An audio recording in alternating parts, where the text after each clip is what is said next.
In your 20s, 30s, and even 40s, most of us are doing the same thing. We're saving, we're investing, we're putting money into our retirement accounts.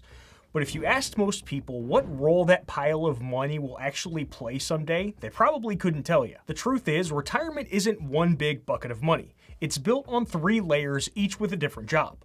Once you understand those layers, the whole thing finally makes sense. Your accounts make more sense. Your direction makes more sense. Even the investment decisions you're making today suddenly connect to what you're actually building. So let's break down the 3-layer retirement system in a way that's simple, practical, and actually useful for anyone still in the accumulation phase of life, along with some of the common mistakes to avoid. Because the earlier you understand these layers, the stronger your retirement foundation becomes and the fewer surprises you're going to face later on. When people think about retirement, they almost always jump straight to investment accounts. But before any of that comes into play, you have layer 1, which is the boring but necessary baseline, the guaranteed income you get no matter what the stock market is doing. And this layer has 3 different parts. Let's start with the one that us younger people love to roll our eyes at. Some in their 20s, 30s, and early 40s genuinely believe Social Security won't exist by the time they retire. I hear it all the time, and honestly, I understand why. It feels like the government is going to screw this up eventually because, well, they screw up a lot of things. But here's the truth. Social Security isn't going away. Will benefits be reduced for us younger folks? 100%. The government has known about the funding shortfall for at least 50 years and hasn't done a darn thing to fix it, so I wouldn't expect them to start anytime soon.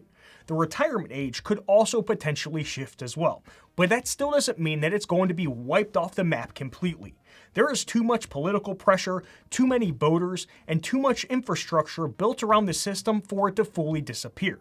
Even if everything gets quote-unquote fixed at the last second, which is basically the American way, you're still going to receive roughly 70 to 80% of current benefits. Now, I'm not saying that's right. I'm not saying that I'm happy about it, but that's how it's going to play out. And that matters because ignoring Social Security when planning for retirement can seriously distort the rest of your strategy. If you assume you'll get $0, you'll oversave, underspend, or build your portfolio in a way that doesn't match reality. The second part of layer 1 is the unicorn of retirement savings for us younger generations: pensions. While they technically exist, the odds of you seeing one in the wild are very tiny. Most private sector pensions have been phased out, and the only people getting them today are usually government workers, certain union jobs, and older workers who were grandfathered in decades ago. If you end up with a pension, congratulations, treat it like winning a small lottery. But for everyone else, pensions are important to understand, but not something you can count on. The next part of layer 1 is income-based annuities. This topic splits people faster than you and your ex when you caught her in bed with her stepbrother. And honestly, I understand why. Annuities are often sold aggressively based on fear. They're confusing by design. The fees can be absurd, and a lot of them are ripoffs. The basic idea is simple. You give an insurance company money, and they guarantee you a monthly check for life or a certain period of time. That's it. And while I personally never plan on buying one, and most people don't need one, it would be irresponsible not to include them in this layer because technically they're still a form of guaranteed predictable income. If layer 1 is about stability, layer 2 does the heavy lifting and is where your actual retirement lifestyle comes from. And for anyone in the accumulation phase, this is the part of the system you're going to spend the most time building. When we talk about layer 2, we're talking about all of the accounts that let your money grow over time.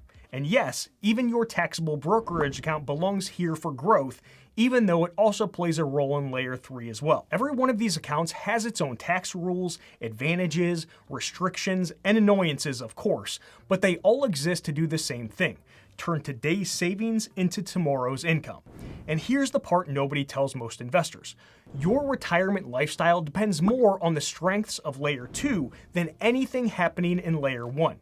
If layer 1 is the boring, guaranteed paycheck, then layer 2 is the engine that generates the majority of your future spending power. Inside this layer, you've basically got 3 tax buckets. First, tax-deferred accounts with a 401k, 403b, 457, and traditional IRA. You get a tax break now, but pay taxes later. This helps reduce your taxable income today and can be a huge benefit in your earning years. Second, tax-free accounts with the Roth 401k, Roth 403b, Roth 457, Roth IRA, and HSA if it's invested. You pay taxes now, Enjoy tax-free growth and withdrawals later. This is the holy grail for younger investors whose incomes and tax rates will likely increase over time. And third are taxable brokerage accounts. They're more flexible, don't have contribution limits, and are taxed differently. They don't feel as official, but they can be incredibly powerful for long-term wealth and early retirement. Every well-prepared long-term investor ends up pulling from some combination of these buckets in retirement, and the mix you build today determines how much flexibility you have later on. Layer 2 is where your retirement actually gets built, not because you got lucky with returns or because you picked the right fund, but because you focused on the most important part of the entire system. The biggest driver of your retirement outcome comes down to two things. Number one, how consistently you invest in this layer. And number two, how long those dollars stay invested. I know, but Jared, what about those returns? Don't we want them to be as high as possible? Well, yeah, of course, duh. And I hope every single one of you watching this gets the highest returns possible in history. But future returns, they're unpredictable. And what they were in the past, hell, they're irrelevant since we can't go back in time to invest. So putting more of our time and energy into the things that we can control, like earning more so we can contribute more money to our accounts, and keeping our filthy little fingers off the money will net better results no matter what returns we get. I'd rather invest $8,000 and get unlucky with a 5% return than invest $5,000 and get lucky with a 7% return. Every dollar you invest the younger you are is worth several dollars more than the ones you invest when you're older. That's why this layer matters even more the further you are from retirement. And because this layer sits directly on top of your guaranteed income, it doesn't just add money, it adds options. How early you can retire, how much you can spend, how flexible your withdrawals can be, how much risk you are able to take, and how protected you are during bad markets. I like to think of layer 1 as what keeps the lights on, and layer 2 as where you build your freedom. Once you see it through that lens, the decisions you make today stop feeling like random contributions and start feeling like you're designing your future lifestyle on purpose. If layer 1 keeps the lights on and layer 2 builds your future freedom, then layer 3 is what gives you control. It's the layer that lets you adapt when life changes or when your plans don't follow a perfect straight line. Layer 3 is your flexibility or breathing room to make strategic decisions instead of emotional ones. And the further you are from retirement, the more important this layer becomes, because it prevents you from sabotaging the second layer when something unexpected hits. Layer 3, it's not about growth, at least not primarily. It's about access. Money you can get to without penalties and restrictions and without blowing up your long-term plan. It includes cash, high-yield savings accounts, a taxable brokerage account, and any flexible income you can choose to take on in retirement. A quick note on taxable brokerage accounts. It lives in both layer 2 and layer 3 since it's very flexible. You can invest in it for long-term growth like layer 2, but you have access to it anytime like layer 3. For example, I have a brokerage account specifically for retirement savings once all of my retirement accounts are maxed out for the year, and another dedicated to something like a future car investment fund. I'll leave a link to my car investment fund video at the top right of the screen and down in the description below. This layer might appear to be extremely boring from the outside looking in, except this boring layer is what keeps you from making the mistakes that cost people the most money. Selling retirement investments at the bottom of a downturn because your roof needed replaced, or pulling from a 401k early because you didn't have the cash buffer for a medical bill or layoff. Layer 3 protects layer 2. It's like your financial firefighter that's there to help limit the damage if a bad month happens to turn into a bad year. And it matters in retirement as well. When markets drop, which we all know that they will, retirees with enough in layer 3 can simply pause withdrawals from layer 2 and live off their cash in layer 3 or taxable assets for a little while. That alone can add many years of longevity to a portfolio. It also matters if you want to retire early because layer 3 is how you're going to bridge the gap before you can legally touch your retirement accounts without penalty. There's also a psychological component to this as well. People with a stronger layer 3 make more level-headed decisions. They spend more comfortably, they're less reactive, and they feel less trapped. So now that you understand each layer on its own, the real power comes from seeing how they work together. Let's walk through a simple, realistic example of what this actually looks like in retirement. Imagine Sergio is retired. He's not trying to live like an extreme, frugal dumpster diver, But he's also not trying to spend like your brother-in-law who inherited $20,000 and immediately put neon underglow in his Civic. He's built a solid foundation, he's invested consistently, and now his income might look something like this. For layer 1, he receives $2,200 a month from Social Security.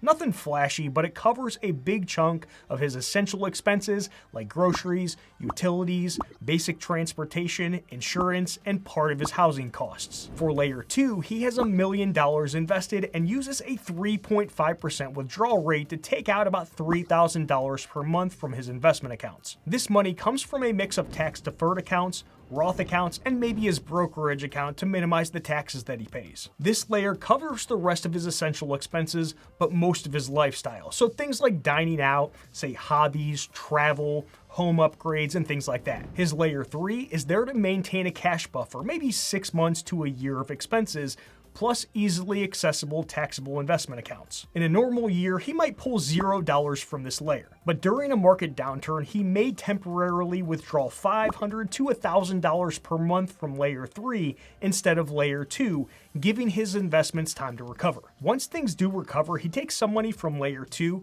to replenish what he used in layer 3, so he's prepared for the next predictable, unpredictable downturn. When these layers are stacked correctly, retirement becomes much more stable, flexible, and predictable without needing a perfect forecast or a lucky streak in the stock market. Remember though that this whole thing is constructed over time at a marathon's pace.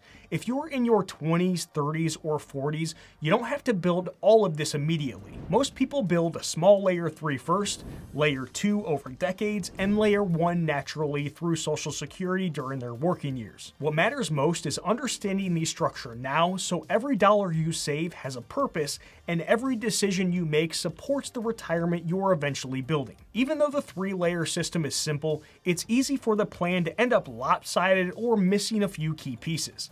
And it's usually because of few predictable mistakes that can easily be avoided once you understand how the layers are supposed to work.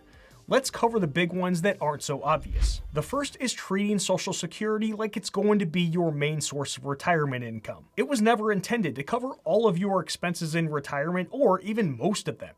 When FDR signed the Social Security Act in 1935, the system was explicitly designed as a supplement, not a full pension.